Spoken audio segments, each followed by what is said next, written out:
La transition agroécologique se solde bien souvent par une augmentation du coût de la protection des cultures, mais également une hausse des temps de travaux, alors que depuis des années, on ne cherche qu'à les réduire.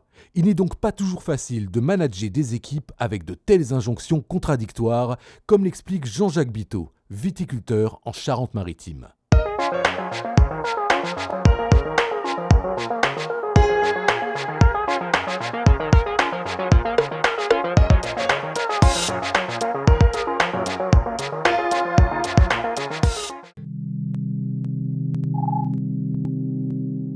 30 hectares de vignes, dont 20 hectares en production de cognac, 8 hectares en vin charentais et 2 hectares en pinot des Charentes. Ce sont les chiffres clés du vignoble Biteau. Situé à 10 km de l'océan, le domaine est engagé dans diverses démarches qualitatives au niveau du vignoble, mais aussi collectivement avec les vins charentais. L'idée, c'est bien sûr, il y a toute une démarche agro-environnementale qui est mise en place, contrôle de la traçabilité de nos travaux. Donc aussi démarche sur réduction des intrants, réduction des produits chimiques avec des molécules polluantes, donc réduction des désherbages. On est quasi à zéro désherbage, on travaille le sol mécaniquement.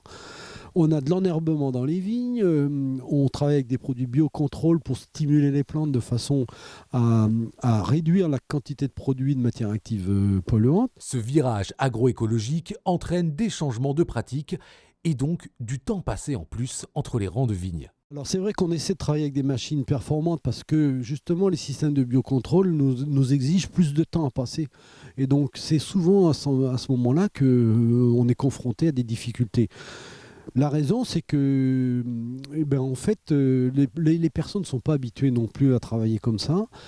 Quand on commence à vouloir changer les habitudes, ça pose des freins. Ces freins ne concernent d'ailleurs pas que les solutions de biocontrôle, mais également les pratiques mécaniques.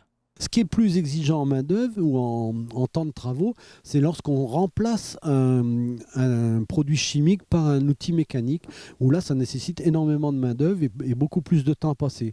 Et c'est là aussi qu'on se rend compte que le personnel n'est pas toujours prêt à faire cette démarche parce que c'est compliqué de trouver du temps nouveau, plus de temps pour vraiment faire le travail dans les vignes. Tous ces efforts ne sont pas vains. Au contraire, ils répondent même à une demande des clients.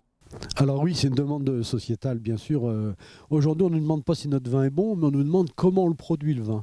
Alors nous, on est viticulteurs, donc on travaille depuis la taille de la vigne jusqu'à la vendange. Donc notre raison, c'est de fournir des raisins de qualité. Donc là-dessus, on doit fournir des raisins qui sont top, de bonne qualité, sans maladie, bien protégés. Et là, on travaille avec des produits qui doivent répondre aussi à la demande des clients. Donc pas trop de chimie, de moins en moins de chimie, justement parce que les clients demandent un produit de plus en plus naturel. Changer de système est nécessaire, mais cela prend du temps, notamment pour trouver des solutions alternatives cohérentes, mais aussi pour expliquer et pour montrer aux équipes que l'arrivée de ces solutions ne remet pas totalement en cause les stratégies globales de performance ciblées depuis des années. Quant à nous, on se retrouve très bientôt pour un prochain MAG du biocontrôle.